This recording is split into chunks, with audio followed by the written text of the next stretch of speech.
Ilmu pengetahuan tanpa keluhuran budi adalah buta.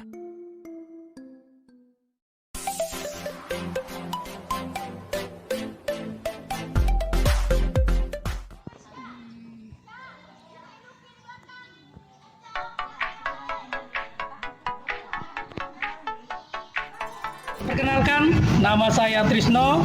Saya guru PJOK SD Negeri 05 Sikap Dalam, Kabupaten 4 Lawang, Sumatera Selatan.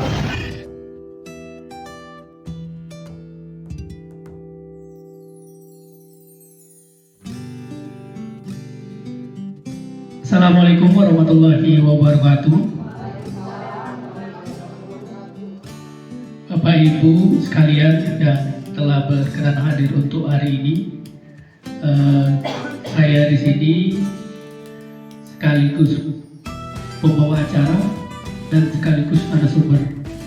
Nah, untuk Bapak Ibu sekalian, pertama-tama saya sampaikan bahwa saya di sini bukan bermaksud untuk menggurui atau mengajari, tapi saya ditugaskan untuk menyampaikan apa yang saya pelajari di modul 1.4 tentang budaya positif. Pertama-tama, marilah kita mengucapkan puji dan syukur kehadiran Allah Subhanahu wa Ta'ala, yang mana pada kesempatan hari ini masih diberikan kesempatan kesehatan, alhamdulillahnya didukung dengan hidupnya langsung, tidak mati. Jadi kegiatan hari ini bisa berjalan. Saya ucapkan terima kasih banyak atas keikhlasannya untuk tetap hadir dan mengikuti kegiatan ini. Kemudian yang kedua, salawat serta salam selalu kita tujukan kepada Nabi besar Muhammad SAW. Semoga kita semua menjadi pengikut beliau sampai akhir zaman. Kemudian yang kedua, untuk memperlengkap kegiatan ini sebagai tanda dukungan dari pihak sekolah dengan apa yang sudah saya lakukan dari awal penunjukan saya sebagai calon guru penggerak, kemudian sampai ke perjalanan sekarang, kami berikan waktu untuk Ibu Kepala Sekolah untuk menyampaikan kata per kata sambutannya. Kepada Ibu Nurlaila, SPD SD, kami persilakan.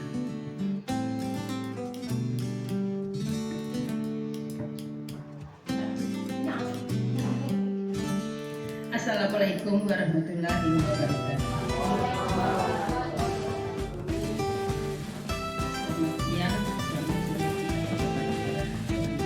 Di sini kami atas nama SD 5 Sikap Dalam mendukung seluruh Dewan Guru, mendukung Pak Tris.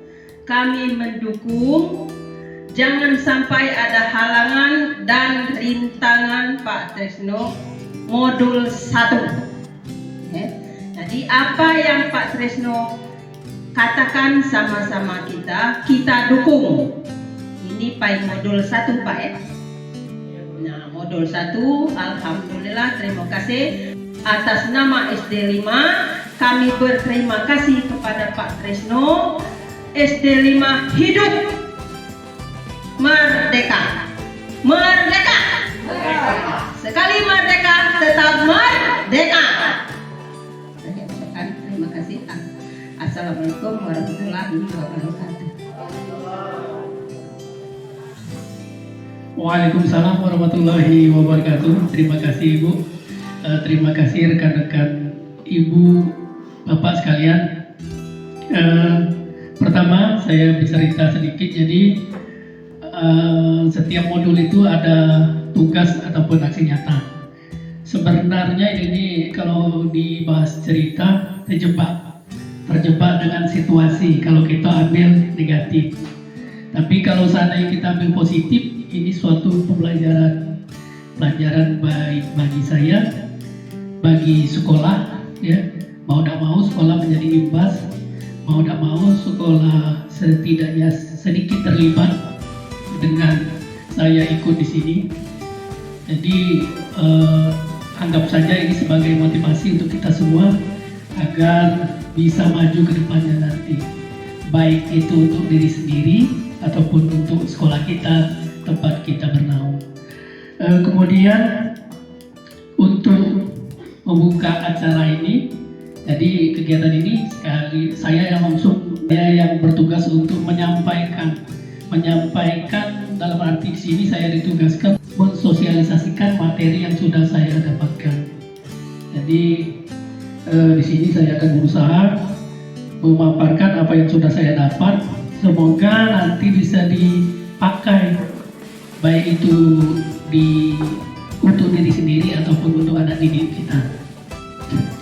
Kemudian yang harus saya sampaikan pada hari ini yaitu tentang diseminasi budaya positif. Budaya positif yang bakal kita terapkan di sekolah kita. Nah, ada baiknya semoga kegiatan ini berjalan dengan lancar. Marilah kita bersama-sama mengucapkan lafaz basmalah. Terima kasih Bapak Ibu. Selanjutnya biar tidak tegang ya Bapak Ibu, saya sebenarnya tegang nih. Jadi karena ini berhubung tugas mau tidak mau harus saya lakukan video rekaman sebagai bukti laporan saya. Biar tidak tegang, saya coba kalau seandainya Bapak Ibu saya bilang apa kabar? Apa kabar Bapak Ibu? Sehat jasmani, sehat rohani, sehat ekonomi. Sehat ekonomi, ayo dua-duanya sen ya. Biar kita ketawa dikit ya. Jadi sen ya. Biar kita semangat karena walaupun kita ditugaskan untuk mendidik anak-anak, tapi di sisi lain kita butuh yang namanya ekonomi untuk kehidupan kita sehari-hari ya. Apa kabar Bapak Ibu? Sehat jasmani, sehat rohani, sehat ekonomi. Sen. Jadi itu untuk awal materi kita. Saya ulang lagi, di sini saya akan membagikan tentang budaya positif. Jadi budaya positif untuk yang selanjutnya, sebelum saya masuk ke materi, saya perkenalkan dulu fasilitator yang mendampingi saya. Kalau seandainya ada orang-orang hebat ini, kita akan terbantu. Jadi istilahnya di sini kita tidak sendiri. Ada yang mengawal, ada yang menegur. Kalau seandainya tugas kita ada yang salah atau belum dikerjakan. Adapun fasilitator saya ini berasal dari Dinas Pendidikan Cianjur, Bapak Ahmad Sutardi, Jawa Barat. Jadi jauh komunikasi kami lewat LNS dan WA ataupun Zoom.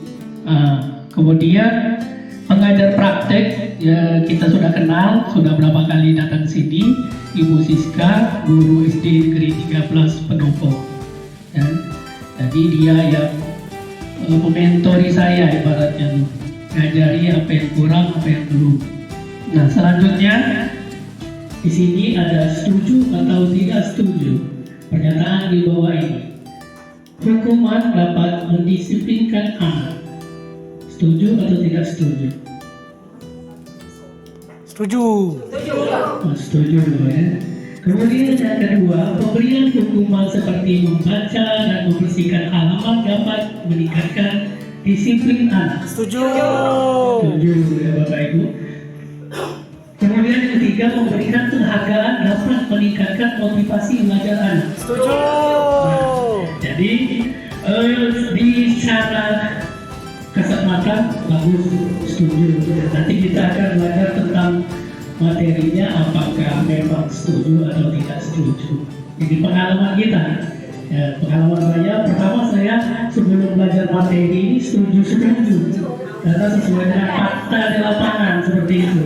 Nah, nanti kita akan belajar di materinya itu apakah memang harus setuju tapi dengan catatan ataupun tidak setuju dengan catatan. Nah, kemudian yang selanjutnya budaya positif. Ya. Jadi budaya itu seperti yang disampaikan di slide, mewujudkan nilai-nilai kebajikan dan keyakinan. Nah, nanti nilai-nilai itu kita pelajari bersama. Apa itu nilai-nilai dan keyakinan? Nah, kita ketahui dulu apa arti budaya positif. Nah, budaya itu seperti di slide adalah kebiasaan, kemudian positif, hal-hal yang baik. Nah, Bapak Ibu sekalian, sebelum kita ke dalam materi, apa salah satu contoh budaya positif yang ada di sekitar sekolah kita? Salah satunya di dalam kelas mungkin. Budaya positif, kebiasaan yang baik yang Baca kita doa. ajarkan anak-anak. Baca doa. Ya, salah satunya berdoa sebelum belajar, itu merupakan budaya positif. Kemudian dalam pembelajaran kita menyuruh siswa berbicara, itu budaya positif. Kemudian kita memberikan soal, mereka menjawab, kemudian mereka bertanya.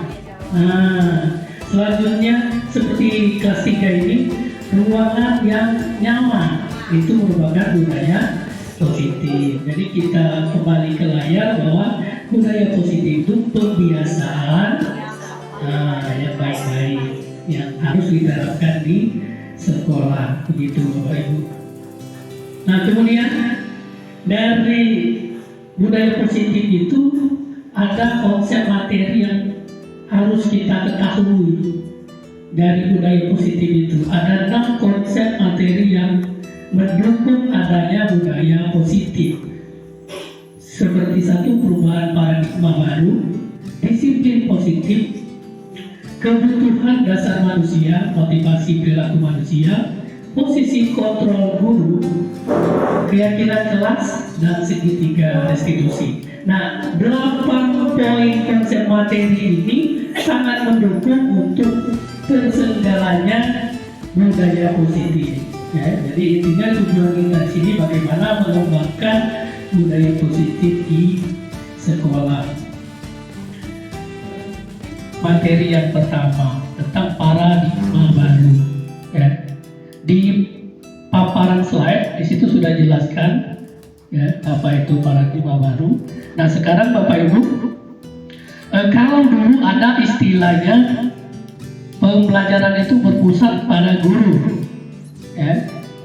Nah, sekarang seperti yang tampil di slide itu berpusat pada murid, ya, apalagi Bu Sudarmi masih bekas video belajar PBG masih lengket. Ya, jadi dalam kurikulum K13 itu berpusat pada murid. Nah, tahun depan ketika kita memasuki kurikulum Merdeka, kita lebih dalam lagi, bukan lagi berpusat pada murid, tapi berpihak, ya, berpihak pada murid dengan apapun bentuknya. Itu sudah jadi aturan, ya, sudah jadi aturan. Ditambah lagi kita ditanamkan bagaimana harus kembali ke filosofi awal, bahwa kita harus mencerminkan pemikiran dasar dari Ki Hajar Dewantara. Nah, yang kami pelajari di situ, kita harus ditanamkan lagi bagaimana mengembangkan pola pemikiran Ki Hajar Dewantara, Tunku Uri Handayani. Nah, kita kembali ke pola yang di situ. Nah, ya, jadi kita harus mengikuti paradigma baru yang dicanangkan oleh Kementerian Pendidikan, bahwa saat ini untuk kurikulum Merdeka harus mencerminkan profil pelajar Pancasila yang ada 6 elemen: beriman dan bertakwa, kebinekaan global, mandiri, bergotong royong, bernalar kritis dan kreatif. Nah, kita dituntut untuk membentuk anak seperti 6 elemen tersebut. Ya, sebenarnya berat ini, nyuruh anak berpikir kritis. Ya, sedangkan disuruh berubah lagi masih bingung dia, apalagi disuruh berpikir kritis ya.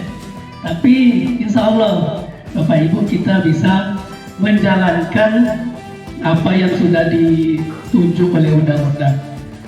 Jadi paradigma baru itu berarti pandangan kita terhadap pendidikan di zamannya yang sekarang ini. Kemudian yang selanjutnya nilai-nilai kebaikan universal, disiplin positif dan kebutuhan dasar manusia. Nah, disiplin positif. Nah, disiplin itu Bapak Ibu, kata disiplin kalau kita ditunjukkan dalam sikap yang bisa memberi contoh disiplin itu seperti apa? Disiplin tertib. Ya. Di sekolah kita ada aturan. Ya, terima kasih Bu Esri. Ya, disiplin dalam menepati waktu, disiplin dalam mentaati aturan. Nah, tapi pada dasarnya kembali ke tentang arti disiplin. Kalau saya pelajari materi yang sudah kami lewati, bahwa disiplin itu artinya belajar. Dari bahasa Latin, kemudian dijadikan kata disipline, juga berasal dari akar kata yang sama dengan disiplin atau murid atau pengikut. Jadi arti dari disiplin itu kalau di kata Latinnya berarti belajar atau mengikuti. Nah, dengan pengertian disiplin ini seperti itu, bahwa disiplin ini sebuah motivasi untuk membuat seseorang agar mau belajar dan mau mengikuti. Nah, itu pengertian dari disiplin. Nah, kemudian pengertian dari disiplin itu sudah diartikan bahwa kemampuan memerintah diri dalam mengontrol dan menguasai diri untuk memilih tindakan yang mengacu pada nilai-nilai yang kita hargai dengan penuh tanggung jawab tanpa terperintah orang lain. Nah, itu arti disiplin yang sebenarnya. Yang kita ketahui sekarang bahwa disiplin itu kita mengikuti aturan, itu yang namanya disiplin. Tapi makna sebenarnya bahwa disiplin itu bagaimana kita sendiri yang mengikuti tanpa perintah, tanpa inisiatif orang lain. Nah, itu arti dari disiplin yang sebenarnya. Nah, salah satu ilmu bagi saya bahwa itu arti disiplin yang sebenarnya. Nah, kemudian kembali ke disiplin positif adalah suatu pendekatan untuk menerapkan disiplin dari dalam diri anak. Nah, dalam diri anak tanpa hukuman dan hadiah. Ya, jadi disiplin itu kita menyuruh kesadaran diri dari anak. Kemudian disiplin positif perlu diterapkan baik dalam lingkungan keluarga maupun lingkungan sekolah. Dengan menerapkan disiplin positif, diharapkan tidak ada kekerasan dapat dihindari. Nah, jadi kalau seandainya kita membentuk disiplin anak itu dari dirinya sendiri, berarti dia tidak akan melakukan hal-hal yang seperti tidak tepat waktu, seperti tidak belajar, seperti tidak melakukan pembersihan kelas. Nah, itu salah satu contoh. Kalau kita kembali ke makna, kita di sini sebagai guru bagaimana memunculkan, bukan kita yang mengaturkan disiplin, tapi memunculkan disiplin itu sebagai budaya yang bisa diterapkan di sekolah. Ya, kembali budaya tadi merupakan suatu kebiasaan.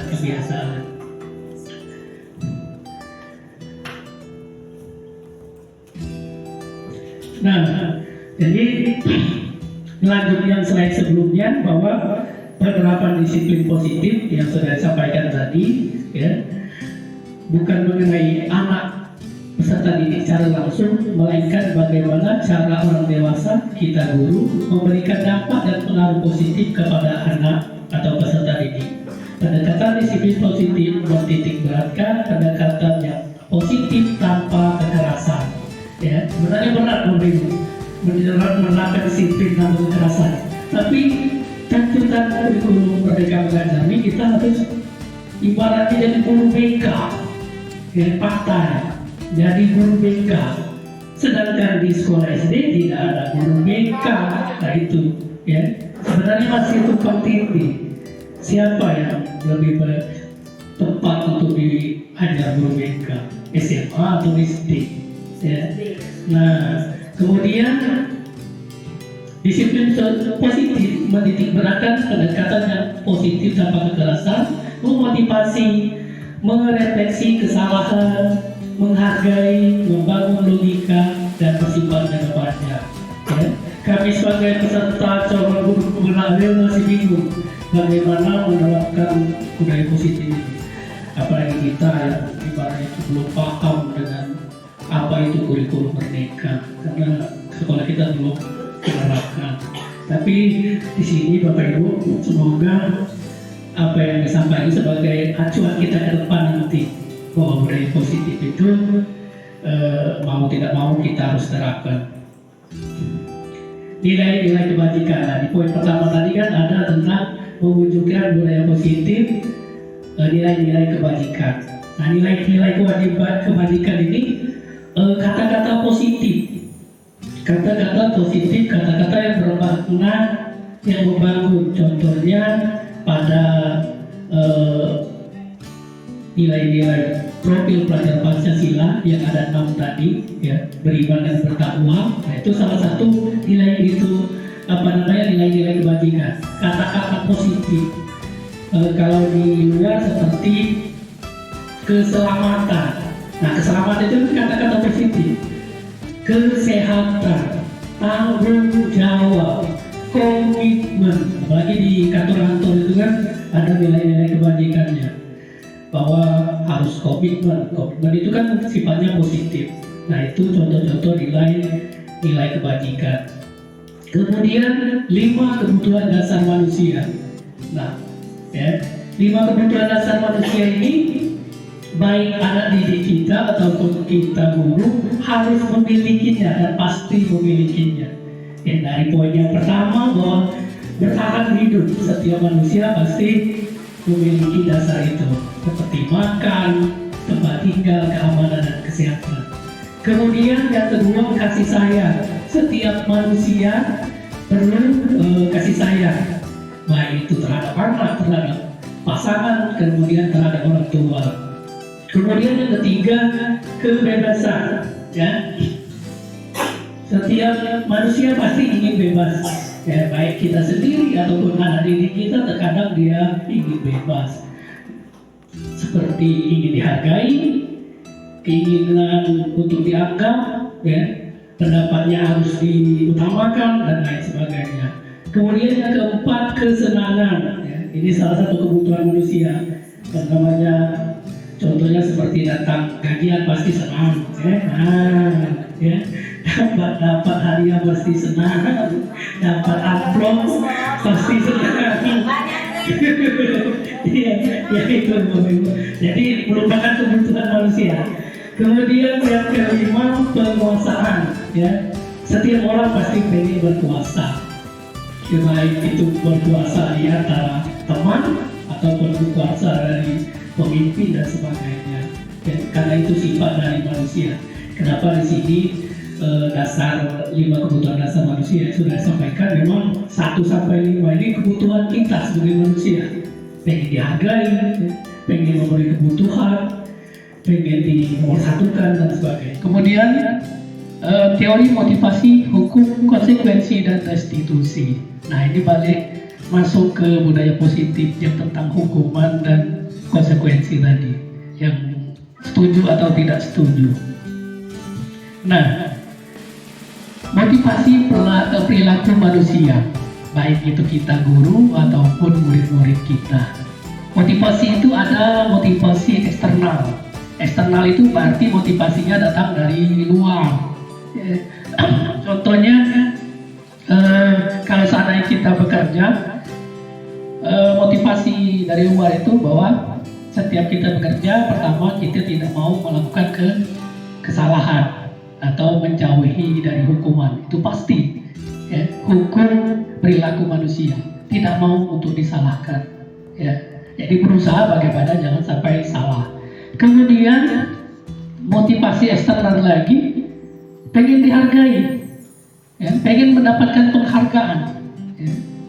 Itu salah satu motivasi biasanya yang dari eksternal, seperti ingin mendapatkan pujian, ingin mendapatkan imbalan dari setiap pekerjaan yang dilakukan. Nah, ini motivasi eksternal.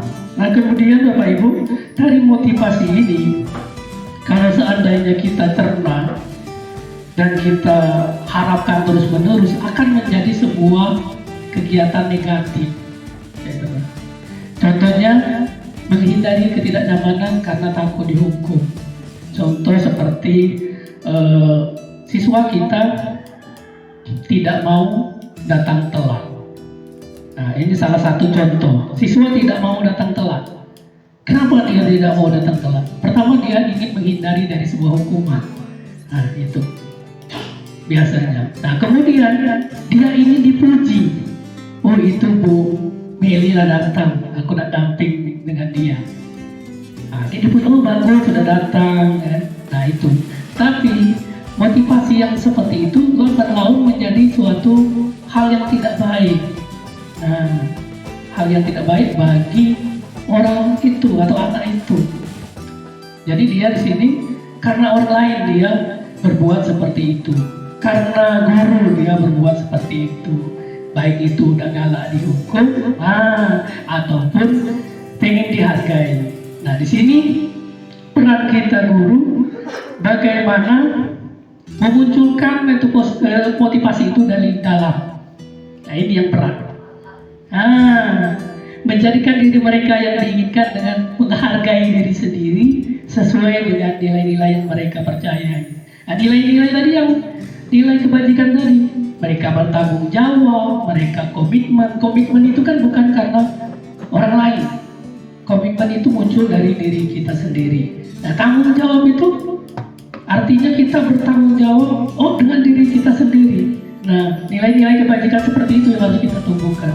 Keselamatan, berarti saya meyakini harus selamat, bukan karena orang lain, saya sendiri yang meyakini sebuah keselamatan. Nah, ini yang perilaku manusia yang harus kita tumbuhkan di murid kita. Jadi perilaku yang eksternal tadi kalau bisa jangan jadi suatu tolak ukur, ya. Jangan merasa ya aku harus nggak boleh telat, agak kena hukum. Kemudian aku harus tepat waktu, amanado Bu Meli nanti dipuji, dapat hadiah dan sebagainya. Nah, itu. Jadi tugas kita ada di poin bagaimana kita menumbuhkan ya, perilaku manusia ini atau anak ini agar dia memotivasi dirinya sendiri, atau bisa dikatakan disiplin tadi, disiplin dengan arti yang sebenarnya. Kemudian hukuman, kenapa? Nah, ini kembali yang ke setuju atau tidak setuju tadi. Mendidik anak menggunakan hukuman atau penghargaan. Jika anak-anak melakukan kesalahan, mereka akan diberi hukuman sebagai cara agar kesalahan tidak dilakukan lagi. Nah, itu mungkin selama ini kita berpikir seperti itu. Saya pun berpikir seperti itu. Sebaliknya, jika anak akan melakukan suatu hal yang benar, mereka akan diberikan penghargaan sebagai bentuk suatu apresiasi yang orang tua berikan atau guru berikan. Namun sadarkah bahwa cara seperti itu tidak dianggap lagi dan tidak sesuai? Apa alasannya? Nah, kita kembali ke alasan. Di sini saya berbagi Bapak Ibu ya, bukan berarti saya yang mengejas harus hukuman dan penghargaan itu tidak boleh. Bahwa di apa yang saya pelajari, alasan hukuman bahwa menghukum adalah sesuatu yang menyakitkan. Ya, faktanya memang benar bahwa hukuman itu pasti menyakitkan, baik walaupun tidak fisik, biasanya perasaannya. Dan bisa terjadi pada waktu yang sangat panjang. Ibarat katanya dendam lah. Oh ya, aku dendam nih dengan bapak itu, pernah gocok aku ibaratnya kan. Biasanya sampai cerita dia ya, aku dulu pernah ini. Kalau yang jelek-jelek tuh guru tuh pasti diingat anak murid. Ini fakta, sebenarnya banyak cerita bahwa kalau sana yang jelek, anak murid itu pasti ingat dengan gurunya. Cuma kalau yang bagus kadang tuh segelintir baik, malah lupa. Kemudian bisa terjadi trauma, anak akan membenci peraturan, mendorong akan menyalahkan diri. Nah, yang kita takutkan pada poin yang terakhir. Ibaratnya tuh dia merasa, ibarat bahasa kita tuh kecil hati. Nah, itu tidak baik dari hukuman. Tapi faktanya walaupun sedikit masih kita butuhkan. Tapi dari sisi lain bahwa memang hukuman itu ada efek negatifnya. Nah, itu yang kenapa di poin awal tadi setuju atau tidak setuju. Setuju tapi ada tapinya. Ada alasannya. Kemudian bahwa memberikan anak hadiah itu membuat ia tidak kreatif lagi. Ya. Nah, yang kami peroleh dari selama pemaparan materi bahwa di sekolah itu sekarang tidak ada lagi yang namanya kompetisi. Jadi kompetisi itu hanya di luar sekolah. Nah, di sekolah apalagi kurikulum merdeka nilai anak kasih lagi ranking 1, ranking 2, ranking 3. Jadi adanya cuma tercapai atau tidak tercapai, bisa atau tidak bisa, mahir atau tidak mahir. Hukuman, konsekuensi dan restitusi. Nah, kembali ke hukuman. Ya. Hukuman itu biasanya kalau di slide terjadi karena secara tiba-tiba. Jadi hukuman itu ada dua, hukuman dan konsekuensi. Kalau konsekuensi berarti memang ada sebuah aturan. Ya. Tapi kalau hukuman itu karena terjadi seketika di situ atau tiba-tiba atau tanpa contoh, tidak sesuai dengan apa yang dilakukan, apa yang dihukum. Contoh, dia terlambat tapi kita suruh menulis kata terlambat 100 buah. Nah, itu hukuman namanya. Tapi kalau seandainya dia terlambat tapi dia menulis surat Yasin, nah itu konsekuensi. Karena apa? Ada manfaatnya, manfaat bagi anak ataupun manfaat yang lain. Karena kenapa dia nulis surat Yasin? Berarti dia membaca Yasin. Dia bisa membuat suatu tulisan, bisa ditempel atau disimpan. Nah, jadi ada manfaatnya. Kalau hukuman itu tidak ada manfaatnya. Contoh yang jarang kita lakukan lagi sekarang, memukul. Ya. Nah, memukul itu sebenarnya tidak ada manfaatnya sebenarnya. Sekedar membuat mereka merasa takut, gerah, nah, mungkin itu. Tapi dari dalam diri mereka tidak ada nilai plusnya. Oh, karena dipukul mereka bakalan kebal, tidak. Nah, itu contoh-contoh hukuman. Kemudian kalau konsekuensi berarti suatu hukuman atau peraturan yang sudah diterapkan. Contoh kalau seandainya di kelas, bagi yang tidak bikin kelas maka dia akan membuang sampah selama 1 minggu. Berarti kan ada posisinya, ada pembelajarannya. Dia membersihkan kelas, dia membuangkan sampah. Itu contoh konsekuensi. Contoh lagi, dia terlambat 5 menit. Berarti konsekuensinya dia tidak boleh istirahat sebelum lewat 5 menit. Ya. Sebelum 5 menit, boleh lewat 5 menit. Ya. Jadi waktu istirahat ditambah waktu 5 menit lagi, baru dia boleh istirahat. Nah, itu contoh konsekuensi. Nah, kemudian yang ketiga, restitusi. Restitusi inilah yang berat. Ya, berat. Kita tidak boleh menghukum, kita tidak boleh memberi konsekuensi, tapi kita mengajak anak itu dialog dan berdiskusi. Nah, ini yang sebenarnya berat. Bercerita kenapa dia melakukan kesalahan, apa alasannya dia melakukan kesalahan, kemudian kita meminta dia bahwa apa benar dia melakukan kesalahan. kalau seandainya dia melakukan kesalahan, nah apa solusinya? Solusinya bukan dari kita, restitusi. Solusinya anak itu sendiri yang berbicara. Oh, berarti aku harus minta maaf. Bukan berarti kamu harus minta maaf, bukan. Tapi anaknya sendiri yang sadar, oh berarti aku minta maaf. Nah itu restitusi itu seperti itu. Bukan kita yang berbicara minta maaf, tapi anak itu yang berbicara sendiri. Nah kesadaran sendiri. Nah itu kenapa saya bilang berat. Bagaimana kita memancing anak itu supaya dia ngaku salah. Nah itu yang berat. Nah mungkin tekniknya berat gitu. Tapi faktanya bahwa kita itu harus menyelesaikan masalah itu ke langkah yang ketiga kalau untuk tuntutan kurikulum sekarang. Kemudian, nah ini contoh yang sudah kita sampaikan tadi, ya, mencatat 100 kali di buku karena terlambat, hukuman atau konsekuensi, lari mengiringi lapangan basket 2 kali, terlambat hadir di sekolah, hukuman atau konsekuensi, ya. Menggantikan kertas tugas teman yang telah dicoret, hukuman atau konsekuensi. Menggantikan kertas,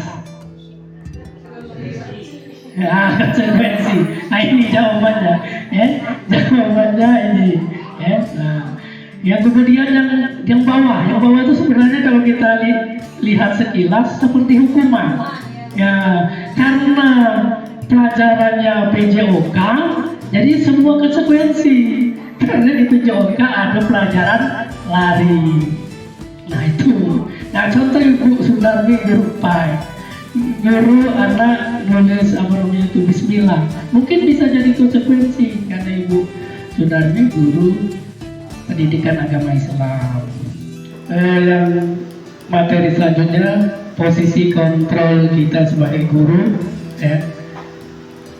Jadi 5 posisi kontrol guru. Kontrol guru ini kita sebagai penghukum, kita sebagai pembuat rasa bersalah, kita sebagai teman, kita sebagai pemantau, kita sebagai manajer.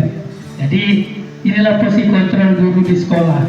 Kita akan memposisikan kita, posisi diri kita ada di mana? Apakah penghukum, apakah pembuat rasa bersalah, teman, pemantau atau manajer. Nah, jadi kalau penghukum biasanya posisi kontrol ini tukang marah-marah, ya, tukang memberikan hukuman fisik, menyuruh push up dan sebagainya. Kalau membuat rasa bersalah, seperti kita mengucapkan kata-kata yang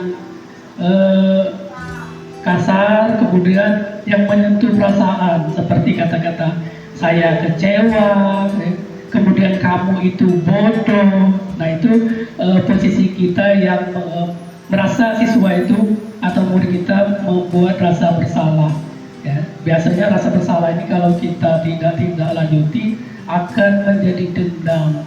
Itu yang kita takutkan. Kemudian kalau seandainya posisi sebagai teman, ada negatif, ada positif. Negatifnya, anak itu biasanya tergantung dengan kita. Kalau seandainya kita tidak ada, dia biasanya tidak nurut. Kalau kita ada, dia nurut. Kemudian biasanya kalau dibiarkan ngeluh, ya, apalagi anak-anak SD. Tapi positifnya, dia akan melakukan apapun apa yang kita minta. Nah, kalau saatnya kita memposisikan sebagai teman. Kemudian kalau saatnya sebagai pemantau, cuma mengawasi, seperti menghukum dan mengawasi, melihat dia contohnya peraturan sekolah, kalau seandainya ada yang terlambat, dia mengambil sampah di halaman. Nah, tugas pemantau tadi melihat anak itu. Seperti guru piket, ibarat kata tuh, mengawasi anak didik melakukan suatu konsekuensi atau hukuman. Nah sifatnya dia tidak melakukan hukuman secara langsung, ibaratnya tidak bertemu fisik, tapi hanya sebatas melakukan kewajiban dari peraturan sekolah. Kemudian manajer ini yang lebih komplit, dia mengatasi masalah dengan apa yang kita pelajari sebelumnya, yang restitusi tadi, berdialog, mencari tahu masalahnya apa, mencari solusi dari masalah yang dilakukan. Nah, ini contoh-contohnya ya. Penghukum, membuat rasa bersalah, teman, pemantau, dan manajer. Nah, lanjut. Kasus 1, ini contoh. Siswa tidak memakai topi saat upacara bendera. Dari 5 posisi kontrol tadi. Kalau penghukum, ya, hormat pada tiang bendera 1 jam. Kemudian membuat rasa bersalah. Harus berapa kali Bapak Ibu bilang bahwa topi setiap hari Senin harus dipakai. Ibu kecewa dengan kamu, ya? Jadi kata-kata kecewa ini membuat dia merasa bersalah. Kemudian sebagai pemantau, kamu hari ini sudah melanggar peraturan sekolah. Kamu tahukah konsekuensinya atau aturan yang dia langgar, hukuman yang harus dia jalankan. Kemudian sebagai teman, ayo dong nak kan berarti ajakan seperti teman. Ikuti aturan sekolah, tidak susah, tolong bantu ibu. Karena kita statusnya teman tadi, jadi kata-katanya lembut dan seperti peminta harapan. Kemudian kalau seandainya sebagai posisi guru itu manajer, apakah kamu tahu kesalahanmu, nak? Bagaimana kamu memperbaiki? Nah, jadi memperbaiki ini kita memunculkan langkah-langkah yang harus dilakukan, ya. Jadi manajer ini sudah menerapkan kegiatan restitusi tadi, memecahkan masalah tanpa menghukum atau konsekuensi. Kemudian keyakinan kelas. Nah, keyakinan kelas ini adalah cerminan dari nilai-nilai kebijakan tadi. Jadi poin puncak keyakinan kelas ini seperti siswa bertanggung jawab, siswa menjaga keselamatan, siswa menjaga kesehatan, ya. Contohnya keyakinan kelas ini kalau seandainya ada orang di kota itu pakai helm, ya. Kenapa dia pakai helm? Nah, dia kalau seandainya dari kita ambil dari motivasi diri, dia ingin selamat. Nah, dia ingin menjaga kepalanya agar tetap safety. Nah, itu dari pikiran. Jadi keyakinan kelas itu dibuat bagaimana dia meyakini diri sendiri. Kembali ke motivasi internal dari intrinsik, bahwa bagaimana membuat sebuah keyakinan dari diri sendiri, bukan karena peraturan atau orang lain. Jadi kalau contohnya helm tadi, berarti kata kebajikannya atau nilai-nilai kebajikannya adalah keselamatan. Nah, itu. Keyakinan kelas merupakan nilai kebajikan universal. Jadi tujuan regular ada keselamatan, ada tanggung jawab, ada komitmen, ada kesehatan dan lain sebagainya. Nah, diharapkan murid akan lebih bergerak dan bersemangat untuk menjalankan keyakinan, karena keyakinan itu dibentuk oleh dua arah, dari gurunya dan anak didiknya. Dia menentukan bersama-sama keyakinan kelas itu. Dengan melibatkan semua warga kelas melalui curah pendapat dan dapat ditinjau ulang dari waktu ke waktu. Nah, jadi keyakinan kelas ini pertama dibuat karena ada terjadi suatu masalah. Masalah itu contohnya seperti ini. Kelas kita ini tidak ada hiasan sama sekali. Nah, berarti masalah itu. Bukan yang seperti contoh kita lihat sekarang. Ada pernak-pernik, ada hiasan dan sebagainya. Nah, dari masalah itu kita akan menjadi sebuah kesepakatan. Nah, jadi kita membuat kelas yang rapi, nyaman. Nah, itu kesepakatannya. Jadi jangan dilarang membuat kelas kotor.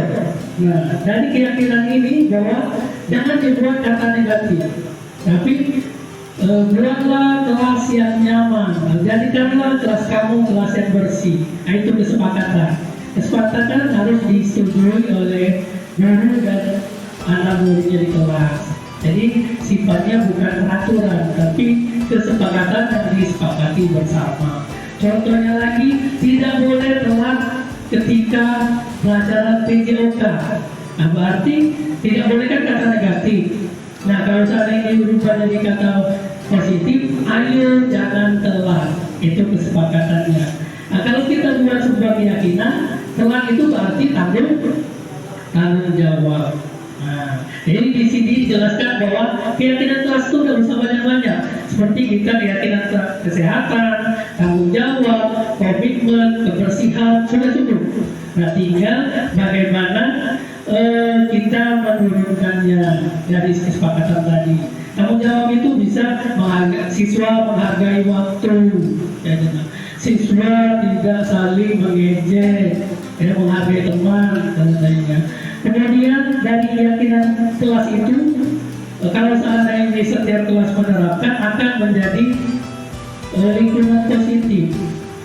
Nah, jadi lingkungan positif, tidak ada lagi yang negatif-negatif. Karena kenapa?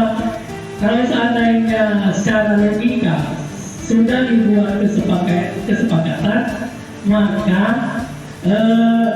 setiap orang wajib harus mengikuti. Nah, itu karena sudah disepakati. Bapak PPN itu.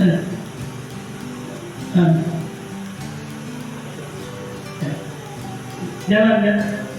Jalan. Lanjut dulu. Nah, contoh kesepakatan kelas di sebelah kanannya keyakinan. Selalu membalikan buku ke tempatnya. Berarti kan katanya positif.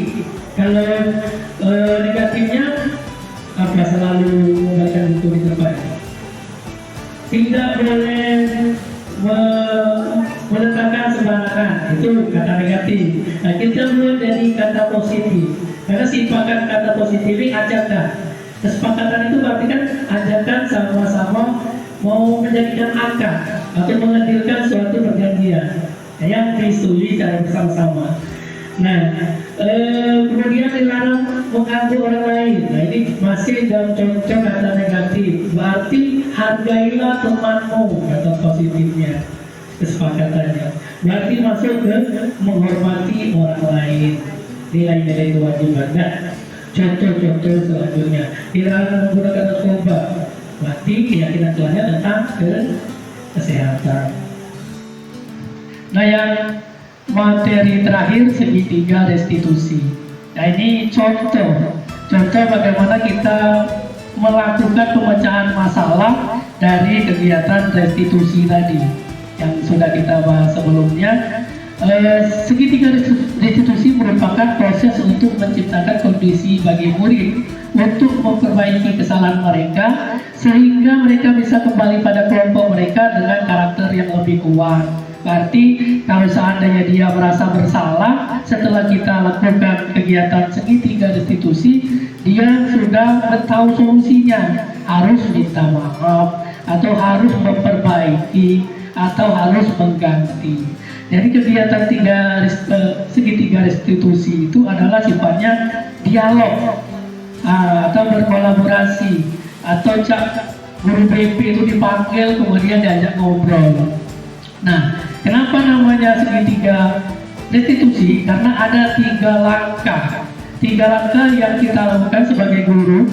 Yang pertama, menstabilkan identitas. Yang kedua, memvalidasi tindakan yang salah, kemudian menyanyikan keyakinan kelas. Nah, kemudian langkah-langkah tadi kita perkecil dari satu persatu. Menstabilkan identitas itu untuk membuat anak yang merasa gagal karena berbuat salah menjadi positif. Jadi di sini dia dicari tahu kenapa dia melakukan kesalahan, apa alasannya. Ya, kita cari tahu. Tidak langsung datang dimarahi, diajak bercerita dulu. Oh, mungkin kita pikir dia, oh wajar kamu melakukan itu. Bapak juga kalau misalnya di posisi kamu mungkin marah. Tapi ada tapinya. Nah, kemudian contoh-contoh guru berkata, berbuat salah itu hal yang manusiawi. Nah, itu salah satu contoh apa yang kita ucapkan kepada siswa. Tidak ada manusia yang sempurna.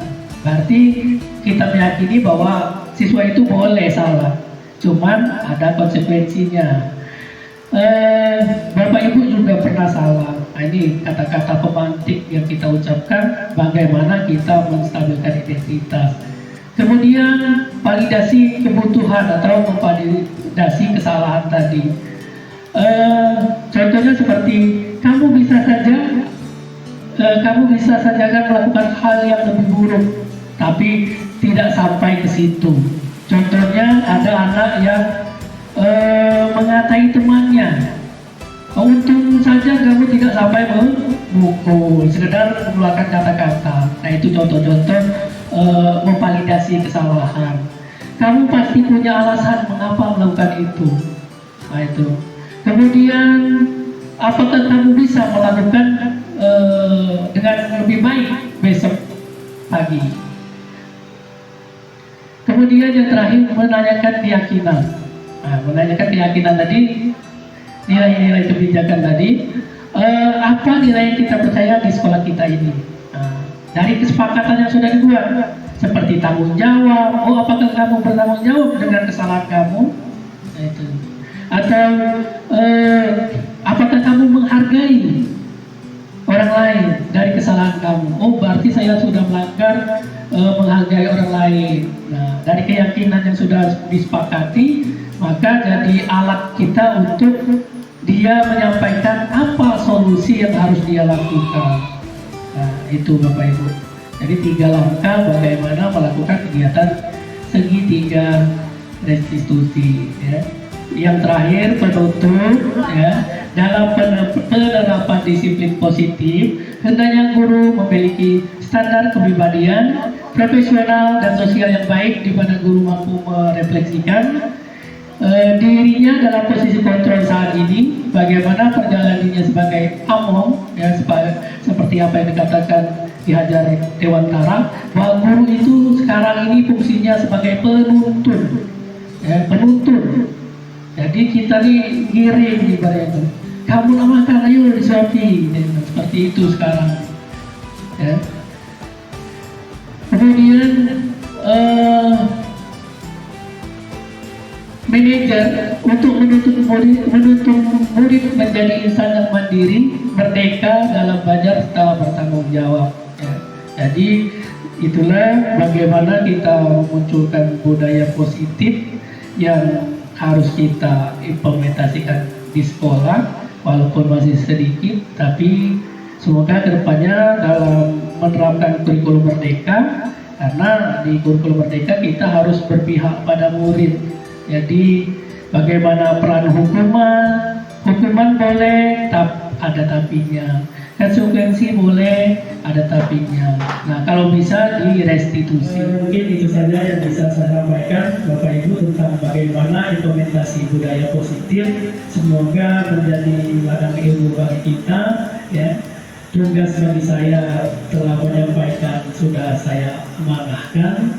Ya, tinggal sebagai pelajaran kita semua, walaupun belum bisa mempraktekkan, tapi ilmu yang bisa Bapak Ibu kembangkan masing-masing. Mungkin ada yang belum jelas, bisa dibaca-baca lagi, atau bisa dilihat di YouTube dan sebagainya. Ya, untuk kegiatan pemaparan materi, saya tutup dengan ucapan hamdalah. Alhamdulillah Bapak Ibu. Ya, kegiatan yang selanjutnya yaitu tanya jawab. Yang ingin bertanya silakan, karena waktu sudah sore, kita buat 2 pertanyaan saja, langsung dijawab. Boleh maju ke depan. Nah, ngadap kamera boleh. Ledo, langsung ya. Assalamualaikum warahmatullahi wabarakatuh. Waalaikumsalam warahmatullahi wabarakatuh. Saya ingin bertanya kepada Bapak bendera yang mana paparan tadi kita sudah mengenai tapi ada satu hal yang kami belum mengerti. Nah, pertanyaannya, bagaimana cara menunjukkan keyakinan kelas yang efektif? Sekian, terima kasih. Wassalamualaikum warahmatullahi wabarakatuh. Waalaikumsalam. Pertanyaan Bapak Ibu, pertanyaan yang bagus. Jadi keyakinan kelas itu setelah kita mengetahui nilai-nilai kebijakannya, kita cari tahu dulu masalah apa saja yang muncul di dalam kelas. Masalah apa saja dalam proses pembelajaran. Nah, dari situ jadi alat kita untuk membuat sebuah kesepakatan. Nah, kesepakatan ini harus disetujui oleh anggota, baik itu gurunya ataupun anak didiknya. Ya, kalau seandainya di dalam kelas itu sudah setuju dengan peraturan itu, sebenarnya kesepakatan ini masih tetap peraturan. Cuman karena biar lebih sesuai dengan kurikulum merdeka berpihak pada murid, jadi suatu kesepakatan bukan peraturan. Karena peraturan itu kedua secara sepihak. Sepihak itu dalam arti sudah dibentuk sebelum siswa itu masuk kelas atau sekolah itu belum berlima murid, peraturan sudah ada. Jadi cuma satu arah. Sedangkan kesepakatan yang dilakukan dua arah. Siswa menyetujui, guru menyetujui. Ya, di situ dijelaskan bahwa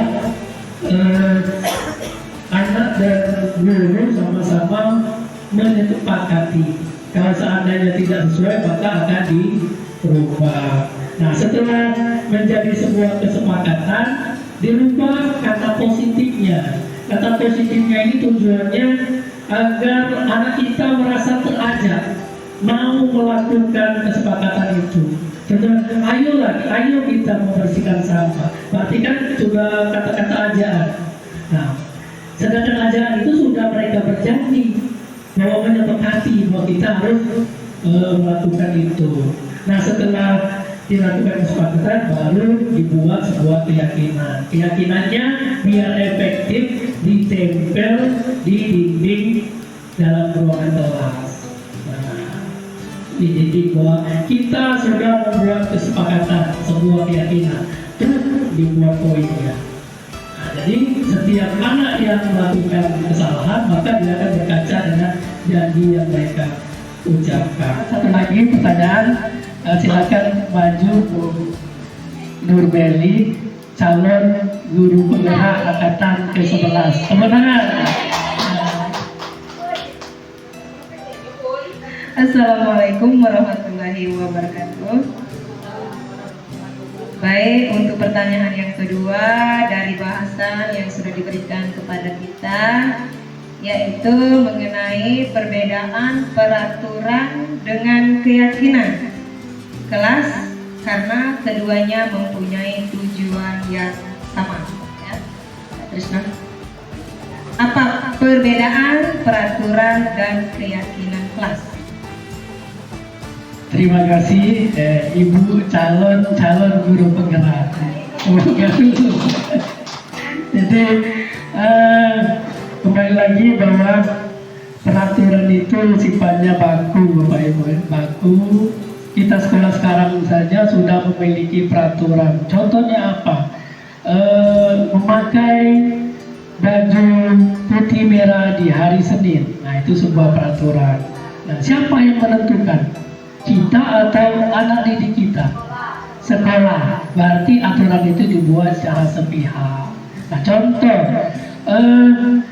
siswa masuk kelas jam 7.30. Siapa yang menentukan itu? Siswa atau sekolah? Sekolah. Nah, itu contoh peraturan dibuat secara satu arah atau sepihak. Memang tujuannya bagus. Setiap sekolah itu harus memiliki peraturan sebagai tanda wujudan bahwa mempunyai komitmen untuk maju. Nah, kemudian keyakinan kelas ini adalah suatu hal yang dilakukan secara bersama, dilakukan secara berembuk untuk memecahkan suatu masalah. Masalahnya apa? Dari pelanggaran peraturan. Nah, pelanggaran peraturan ini jadi suatu masalah itu. Nah, kemudian dijadikan sebuah kesepakatan secara dua arah, disetujui oleh siswa dan guru, kemudian menjadi sebuah keyakinan. Prosesnya saja yang berbeda, tapi tujuannya sama, tapi mempunyai makna yang berbeda. Kalau peraturan maknanya untuk sekolah saja, agar dijunjung tinggi komitmen sebagai sebuah sekolah. Tapi kalau keyakinan itu bakal dihayati oleh seluruh warga sekolah karena disepakati secara bersama-sama. Nah, perlu disampaikan bahwa keyakinan kelas ini kalau seandainya sudah efektif di setiap kelas bisa dijadikan keyakinan sekolah, atau ada aturan tertentu yang bisa dijadikan keyakinan yang disepakati antara siswa dan guru. Nah, itu perbedaan antara keyakinan kelas dan peraturan. Ya, mungkin sampai di situ saja Bapak Ibu yang bisa saya sampaikan. Terima kasih atas partisipasinya. Semoga apa yang saya lakukan ini bakalan menjadi acuan untuk kita semua, bukan saya sendiri. Bakalan motivasi seperti Ibu Nurmeli agar bisa melanjutkan tesnya ke langkah berikutnya. Kemudian kembali lagi di sini saya bukan bermaksud untuk menggurui, tapi hanya menyampaikan apa yang ditugaskan kepada saya agar saya membagikan ilmu yang saya dapatkan selama menyelesaikan modul 1. Nah, di modul 1 masih benar kata Ibu tadi, masih banyak modul yang saya akan sampaikan. Mungkin di modul-modul berikutnya akan berkenaan lagi dengan kegiatan seperti ini. Mungkin saja saya personal langsung, ya, seperti ke gurunya langsung atau wawancara dan sebagainya. Mohon bantuannya, ya, karena cerita sedikit bahwa untuk tingkat SD guru penggeraknya angkatan pertama ini baru 5 orang se-kabupaten.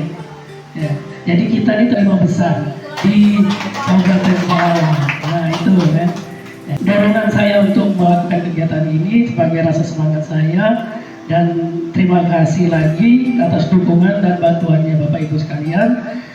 Langsung saja saya tutup kegiatan hari ini, ya, dengan mengucapkan sekali lagi hamdalah, alhamdulillahirabbil alamin. Wassalamualaikum warahmatullahi wabarakatuh.